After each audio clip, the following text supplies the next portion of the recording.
On the Calvary Road, you know who's got his hand on your shoulder all day long? Jesus! Almighty God is on the road with you. I'll never leave you. I'll never forsake you.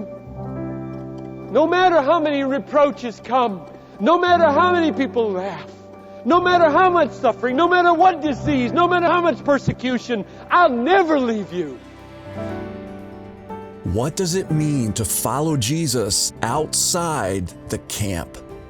In this episode of Light and Truth, John Piper opens Hebrews 13, 15, and 16 to show how the Calvary Road calls us to forsake comfort, meet needs, and live for the joy of the city to come. This sermon was originally delivered at Bethlehem Baptist Church on September 27, 1997.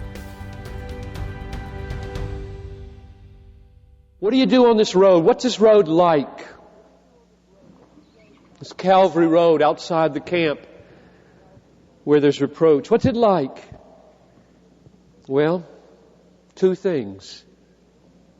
It's a road of praise and it's a road of love. Praise to God, love to people. That's verse 15 and verse 16. Let's take them one at a time. Verse 15. Through Him, that is through Jesus, then, let us continually, that means through the reproaches and all the suffering and loss, let us continually offer up a sacrifice of praise to God. That is, the fruit of lips that give thanks, or literally that confess His name. I can imagine somebody sitting there who doesn't know my whole theology of Christian hedonism and that I'm the most out and out joy seeker there is, could say, you are inviting us to one very unhappy life. If the Calvary Road outside the camp means that to you, you're not on it.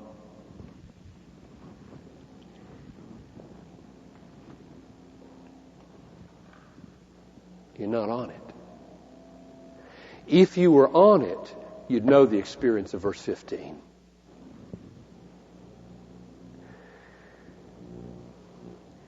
On the Calvary Road, you know who's got his hand on your shoulder all day long?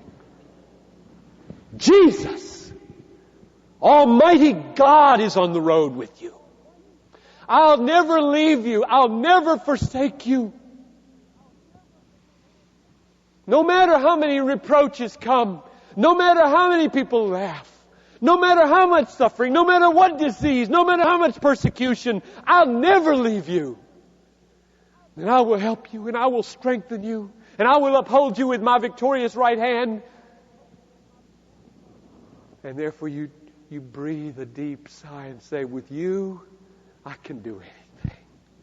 Thank you. I'd rather have you at my side on the Calvary Road than to be without you at any lake in Minnesota, at any fine home in Minnesota, at any luxury cruise that one could offer. Who cares about those things if there's no Jesus at my side leading me on the Calvary Road to the paradise to come? As I walk away from the paradises of this world in order to meet needs rather than seek comfort. I'm inviting you to joy this morning. There's a bridge in San Diego that crosses the Sound onto the island, Coronado. And there's a bridge in Brooklyn that leads out of a poor, depressed slum. More people kill themselves off the bridge in San Diego than the Brooklyn Bridge. The houses on Coronado Island start at $750,000. I'm inviting you to joy. There's no joy in the world. The reason there has to be so much drugs, so much booze, so much constant seeking of houses and toys and getting away from it all is because there's this massive vacuum in the soul. And the advertisers have to put a good face on it because nobody would buy it if you described the emptiness after it. So please, take from verse 15 a correction that you might have been hearing, that to get on the Calvary road outside the camp, bearing abuse, heading towards Calvary, looking for the paradise to come, turning your back on what this world offers, that is sad. That is not sad. You want to know how to sleep at night? Tell somebody about Jesus this afternoon.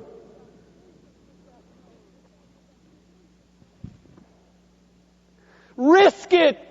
You'll sleep like a baby. You were made to love. You weren't made to watch TV all afternoon and evening today. Promise you. You weren't. Verse 16. It's not only a road of praise to God, it's a road of love to people. Do not neglect doing good and sharing. Do not neglect doing good and sharing. Isn't that simple? Isn't that beautiful? For with such sacrifices, God is pleased. Without faith, it's impossible to please God. Chapter 11, verse 6. So these are works of faith. They're coming right out of the heart. Just like the sacrifice of praise was called the what of lips. What was the word I didn't say anything about? The what of lips? Say it. Fruit. The fruit of lips. You know why it's called the fruit of lips? It's because they're not works of lips. Fruit and works. Works of lips. My people praise me with their lips, but their heart is far from me, Jesus said. That's works of lips. So some of you are not believers in this room, and you might have mouthed the songs a few minutes ago. That's works. Just blah, blah, blah, blah, blah, blah. Doesn't mean anything. Doesn't come from that. It's not fruit growing on a tree. It's like jacking up a car. Fruit growing on a tree is different than jacking up a car. It just, you watch it in the spring, and it comes out, and you wonder, who's doing that? And the answer is, God's doing that. And He's doing it because the roots are sunk in water and soil and grace. So both verse 15 and verse 16 are fruit. That's why they please God. They're the work of God.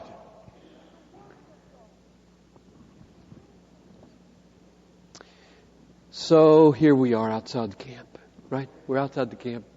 Many of you, hundreds of you right now are saying, I want this so bad. I don't know what it means. I'm scared to even think about what that might mean in my life. But I want it. Where are you going to go? What are you going to do? What's it going to mean this afternoon? Maybe it'll mean fasting and praying through the 1040 window. You came into this room, last thing on your mind was praying every day for unreached peoples in October. And maybe God is saying, at least that, maybe 10 seconds a day or a minute, 10 minutes. Or it might mean walking to the ministry hall right over there and becoming a partner in Ukrainian orphans' lives with Carl and Mary Barrett's creative ministry. Or it might mean heading that direction, downtown, where our local abortion clinic, Midwest Health Center for Women, has moved out of the 9th floor of that medical building that you can see when you walk out here, and has moved down to 5th Street and Hennepin in a building where there's an alternative high school and a little police precinct underneath, and this time only one entrance. Only one entrance. And with Sarah and Naomi, you can join up and love women in crisis and show them a better way. Or it might mean going to the home, and at this point in my sermon in the first service, I looked right over here to where Glenn was sitting, and I said it might mean going to the home of Glenn and Patty, or some other home where people walk moment by moment on the brink of eternity and just do what needs to be done.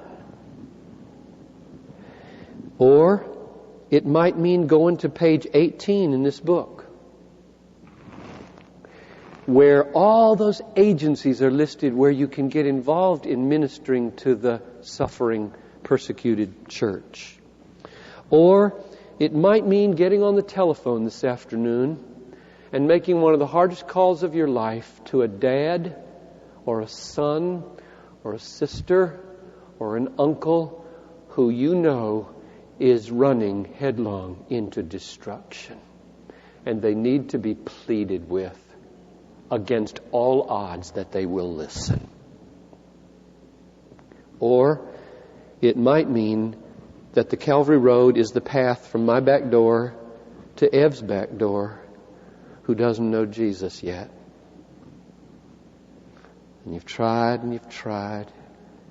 to figure out how to say it, and you need to try again. Or it might mean that when you read in the Star that there are low-paying jobs in the office at Bethlehem, you check them out. And know that you'd go home at the end of the day unrequited for your hard work, with adequate pay, and sleep like a baby because it really mattered what you did. My plea, however, as I close, is a little different than all of those ideas. And I know this is not Missions Week, though I feel it in my bones with this text. I feel God on me saying, do this with this text as we close. Namely, some of you in this room, and there are a lot of college students in this room right now, I know. But I say to you, young single people, but I also say there are a lot of retired people in this room. This is an interesting service. All of our older people are in this service, and all of our college students are in this service. So this is a hard service to do. So I say to the retired people, and I say to the young people, your roots are not as firm, your course is not as fixed. The retired people have less energy perhaps, but still quite a bit of energy, but a lot of freedom. A lot of freedom to do a new thing with life. And then there are all of you in the middle who think that because you got kids or married and just starting a new job or whatever, my call is consider seriously this morning, earnestly, passionately, whether verse 13, let us go outside the camp, bearing abuse and reproach with Him, on the Calvary Road, moving toward Golgotha, trying to meet needs rather than maximize comforts. Let's go might be the Great Commission spoken this morning. I told you on Monday, I'm going down to, tomorrow, I'm going down to Orlando to speak at a missions conference. I'm taking this sermon. I didn't know I was going to take this sermon until I wrote it yesterday. But I'm taking this sermon and I'm going to plead for dozens of seminarians to walk out of the securities of the pastorate. Comfortable, well-paid, retirement-laden, strokes from the people, kids in good schools, 911 available, law-abiding by and large, even in Philip's neighborhood. Leave it! That's what I'm going to call them to do. In order to go to places, there are hundreds of people groups that have no church, no agencies, no witness, nothing to bring them to Christ. And He's calling some of you to go. And here's the reason I know that. Revelation 5:11 tells us why Jesus went outside the camp and died. Thou wast slain, and by thy blood didst ransom men for God from every tribe and tongue and people and nation, and hast made them a kingdom, priests to our God, and they shall reign on earth. Christ died for the nations. Therefore, when verse 13 says, let us go to Him out there, surely some of you are going to hear Him say, for the nations. Let's leave the camp of Bethlehem. Let's leave the camp of my job. Let's leave the camp of America and go. God's doing that this morning. And I want to close with a hymn of consecration. And I want to tell you what many of you, when you lay your eyes on this hymn, will know already why this hymn is so significant to close with. There's a story behind it. And you know the story, many of you. This is the hymn that was the favorite hymn of Jim Elliot, Nate Saint, Ed McCulley, Peter Fleming, Roger Udarian, the 5 missionaries who moved toward need, away from comfort, onto Palm Beach in the jungles of Ecuador, and were speared to death by those whose needs they were trying to meet. And 2 days before they left, according to Elizabeth Elliot in her story, Through Gates of Splendor, they sang this hymn. Maybe even that very morning. And she writes, at the close of their prayers, the 5 men sang one of their favorite hymns, We Rest on Thee, to the stirring tune of Finlandia. Jim and Ed had sung this hymn since college days and knew the verses by heart. On the last verse, their voices rang out with deep conviction. We rest on Thee, our shield and our defender. Thine is the battle, Thine shall be the praise. When passing through the gates of pearly splendor, victors, we rest with Thee through endless days. And they went and they died, moving toward need, not comfort. Moving toward the paradise to come and leaving the paradise of America behind. And when they died, Jim Elliot's credo came true. He is no fool who gives what he cannot keep to gain what he cannot lose. Why? For here we have no lasting city, but we seek a city that is to come. Not a lake home, not a perfect marriage, not a big retirement plan. We seek the city, the New Jerusalem, the Zion, where God in undiminished glory reigns. And with that, we are freed to move toward need, not comfort. This is Light and Truth, God-centered preaching to help you see Christ clearly and treasure Him truly. I'm your host, Dan Kruver. Thank you for listening. On our next episode, John Piper begins a 9-part series titled The Divided Man. I hope you'll join us. For more resources, visit desiringgod.org.